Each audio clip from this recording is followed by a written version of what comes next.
Hello, everybody. This is me, Jennifer McCray. I know y'all haven't heard from me in a long time. I've been busy. I've been having problems with my knees. I'm gonna have to have knee surgery and yep. So, and I've been going to doctor about my conditions. So I haven't had time to do any recent videos. And today I'm going to do one that is going to be very controversial. It's going to make a lot of people extremely angry, and it falls into the eugenics. It's a little dog, Chrissy Marie. It falls within the eugenics movement of social Darwinism. So basically, I showed you the pictures of these women right here. And you see Serena right here, right?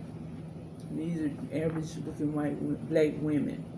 And the title of this video is Psychology Today states that black women are the least attractive of all women. Okay? And I want to know, what do you think in the comments after this video? But this study was conducted by let me get this man right here. This study is a part of it has aspects of, I know, social Darwinism and the eugenics movement. And it was done by a Japanese American professor from the London School of Economics. He's an evolutionary psychologist. Look at him. Is this handsome to you? Is this handsome? Is this physically attractive to you? This is judging the black women that are less physically attractive, that we're ugly women. Okay? And so all y'all know that the article, his name is Satoshi Kanazawa, and he is of African descent. And the thesis of this is based on pseudoscience and sloppy data, and like they said, you can lie with statistics, right? So he used an outside little known company known as call this Ad Health, whose interviewees rated their own and other standards, and they consisted of adolescents and adults who rated beauty among themselves and people of other races. Okay? And in addition, this professor Kanazawa, I'm getting the name wrong, Kanazawa, he concluded that black women were scientifically uglier than any women. Okay, I'm going to show you some more black women here. Look at these. These are beautiful women. They're black, right? Right? Look at them. They're black. Beyonce. Is Beyonce a scientifically ugly woman? And these are just models from other places. And these are your pretty black women that I would call attractive black women. And anybody else who is objective would call very attractive black women. Okay. Now, and this apparently, I outraged many people and caused a lot of controversy, because you really can't say a specific race. You can't keep perpetuating the idea that the Caucasian European standard of beauty is the most beautiful or is the best looking, because you have what's called racial beauty. Intra being people's among themselves, white people or black people, racism among themselves. Let me show you a copy of interracialism. I'll show you to you.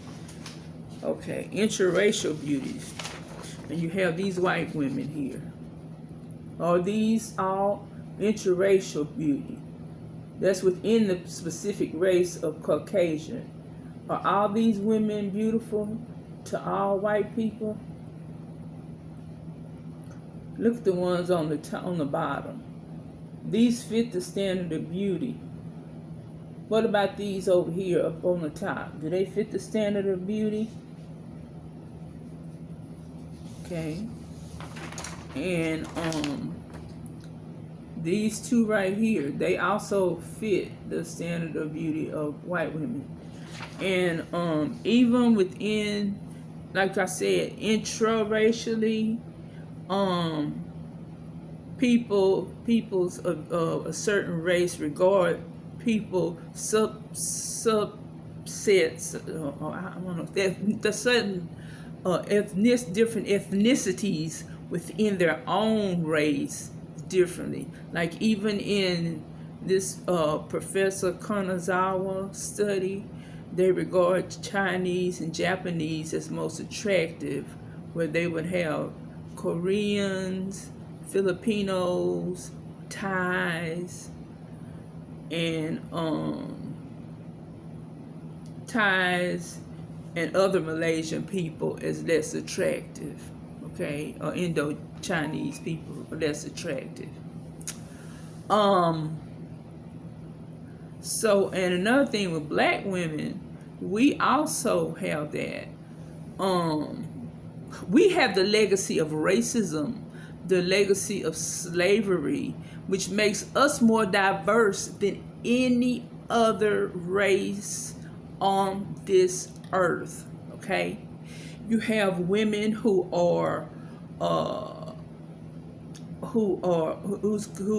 there's a thing called colorism within the black community, where women are ranged from different colors and different features and hair textures. Like for instance, you remember that old saying, we have women from jet black, as in West African or in the Sudan or Kenya, they're darker than women.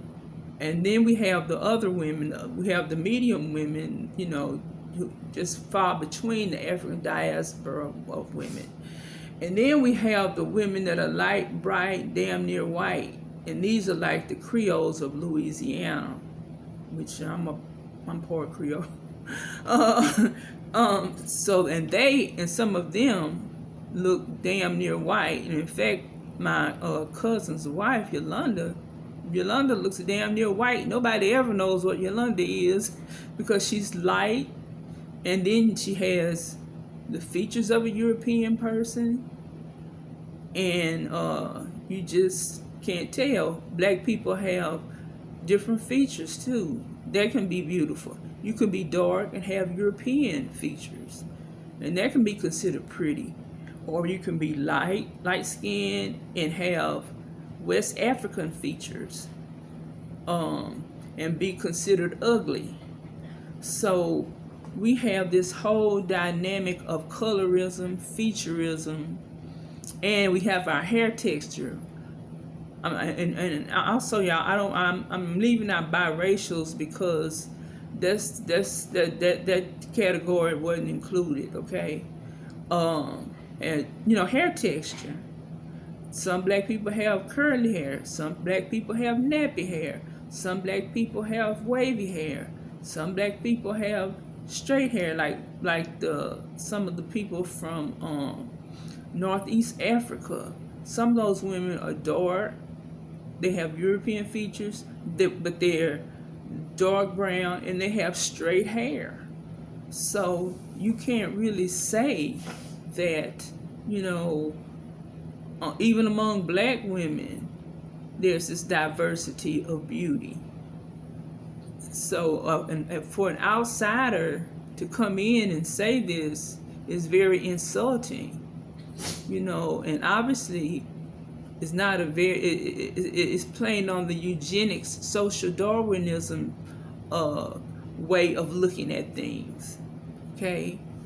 And this idea of white women, this man, he also wrote an article, I think, Psychology Today it's digressed from being a magazine that I used to read when I was younger, where it covers all disciplines of psychology, till it just went down when this new woman came. I don't know, within the last 10 years she came. Her name is, I don't know, Karina or Kaya or whatever.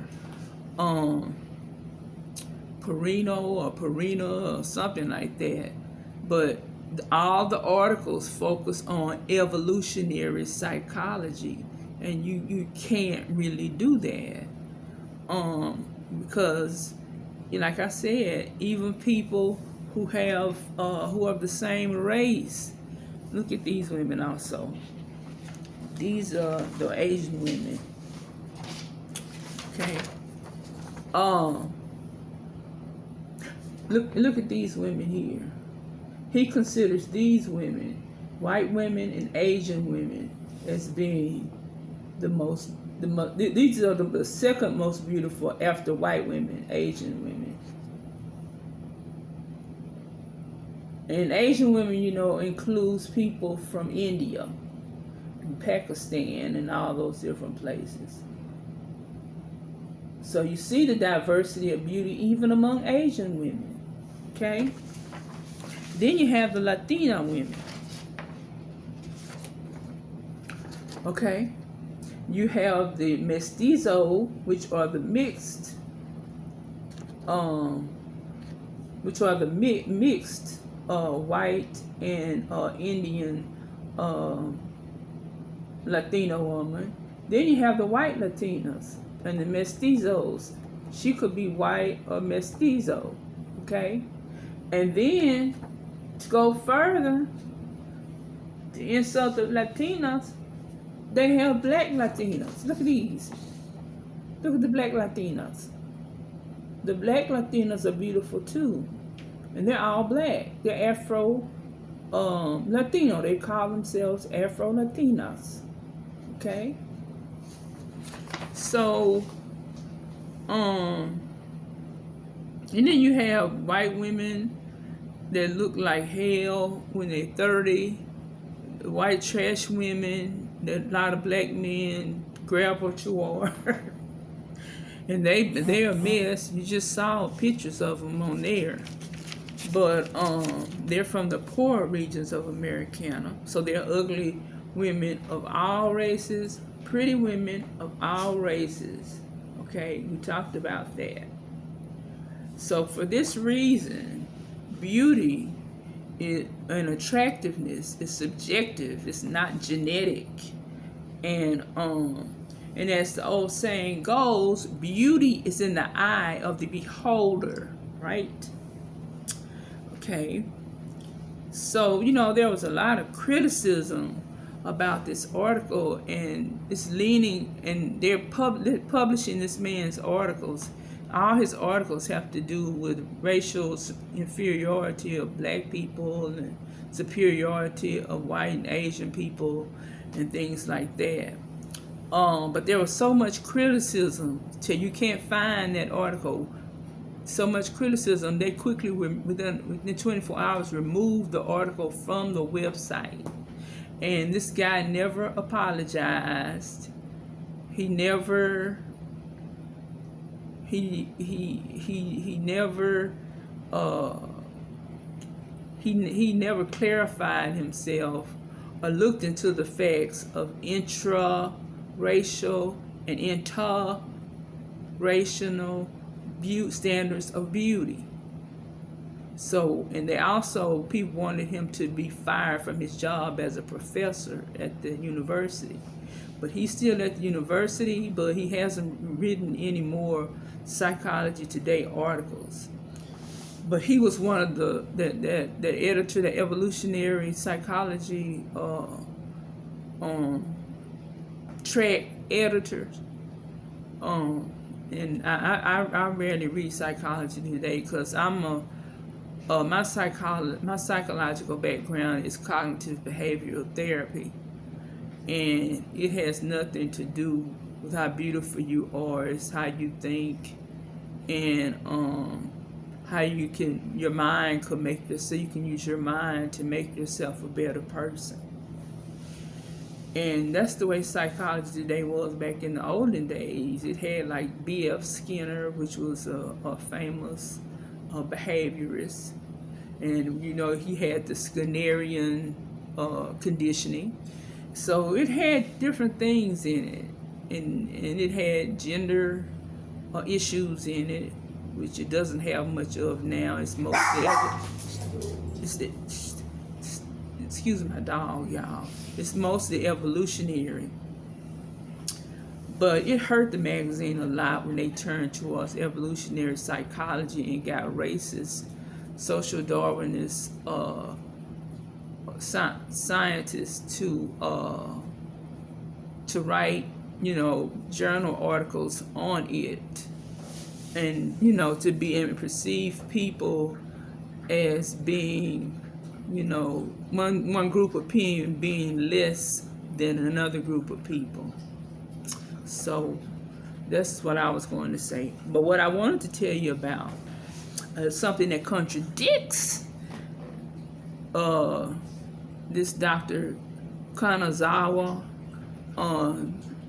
theory of white beauty and black ugliness. We have something that's called black fishing in the black community. I know a lot of y'all probably haven't heard of black fishing.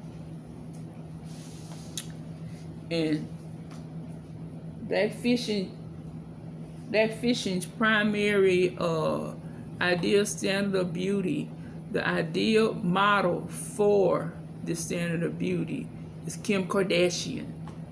Black fishing is called cultural appropriation.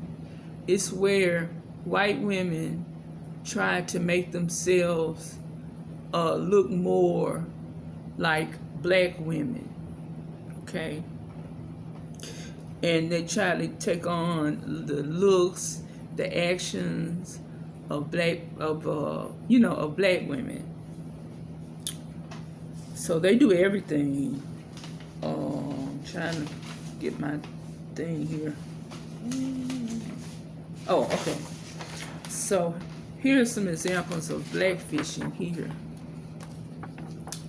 See this girl, this girl over here on the this girl right here. She's a white Scandinavian girl. This is the same girl, but she wanted to look black. She had a fascination or a fetish for black people. So what she did was she darkened her skin, got tans. She enlarged her lips, and she permed her hair to be really curly, like African Americans, or as close as African Americans could get. And this is our beauty here, Kim. And then Rachel Dolezal. Dolezal,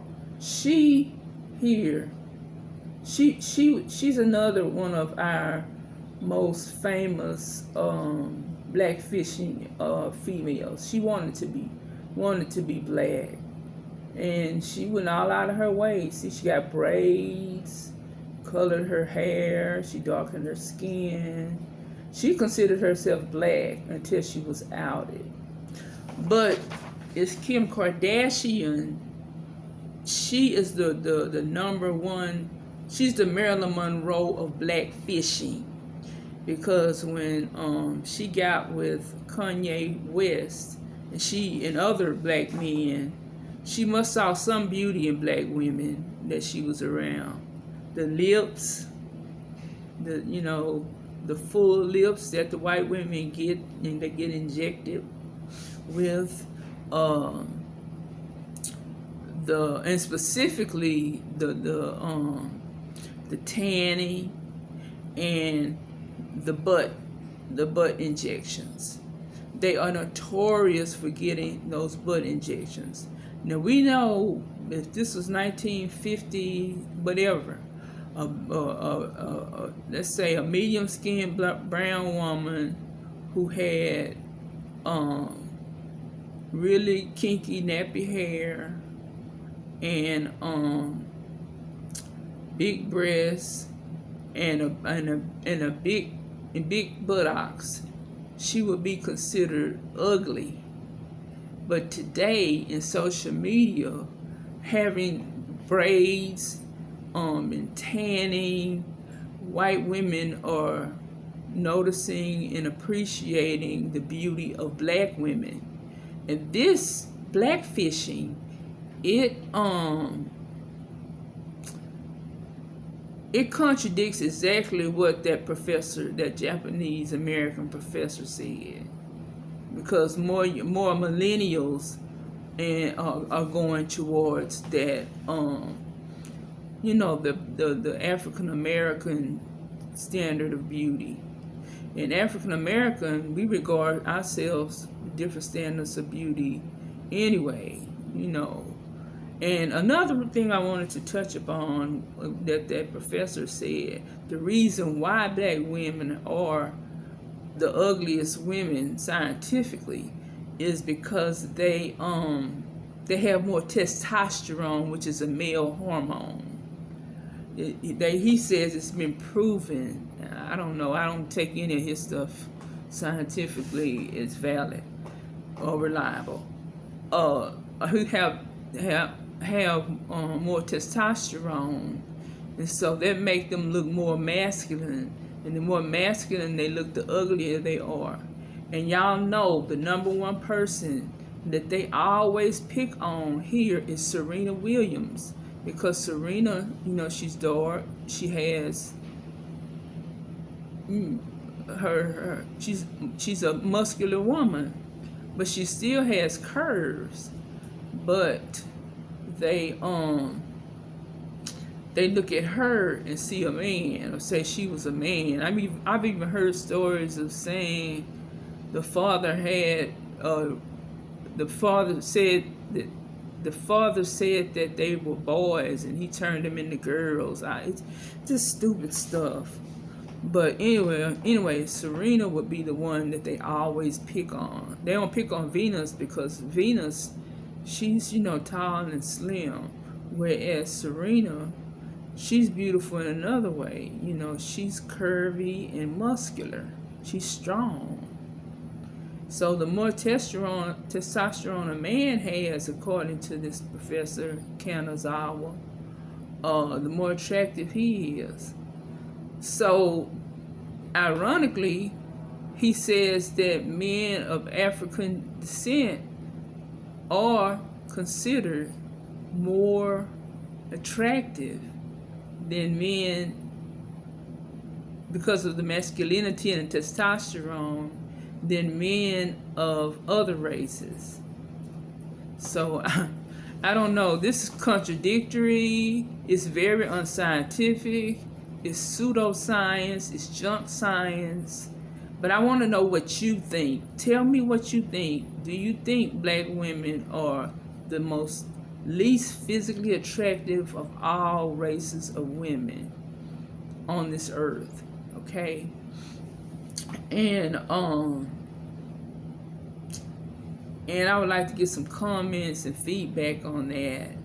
And It's just ironic. And these millennials around here trying to look like black girls. And remember the girl that was on Dr. Phil, what she said, Cash Me Outside? She even turned black. She appropriated black, not only the language, the Ebonics, but her hair, her actions, the way she behaves, the way she talks. So the Cash Me, and she's the Cash Me Outside girl, and she has a record deal too. So this is strange. This is strange and it's contradictory.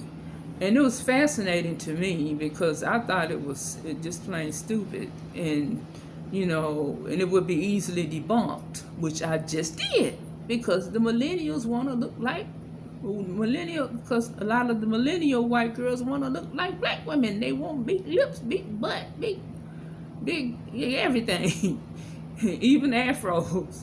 I've seen them going so far as trying to make afros, and that's Rachel Dolezal. She made afros and stuff. So yeah, just go ahead, please subscribe to this. This is scientific. This is my scientific racism,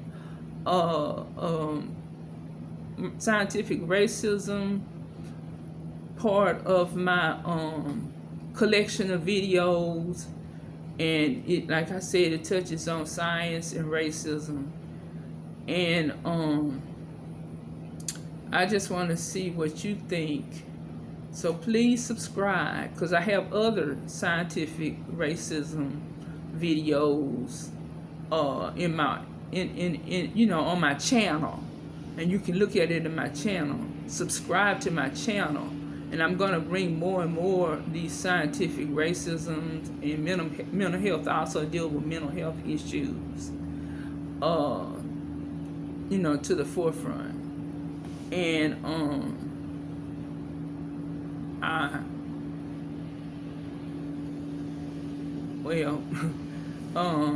trying to figure out how to end this. So that's basically what this is about. And we'll talk about other forms of scientific racism and other types of issues, current affair issues, from a psychological perspective. And I really need your feedback. I would like for you to subscribe. I'm going to be doing more of these. Just look at my channel and subscribe and share if you can. And please like this video. Thank you and have a nice day.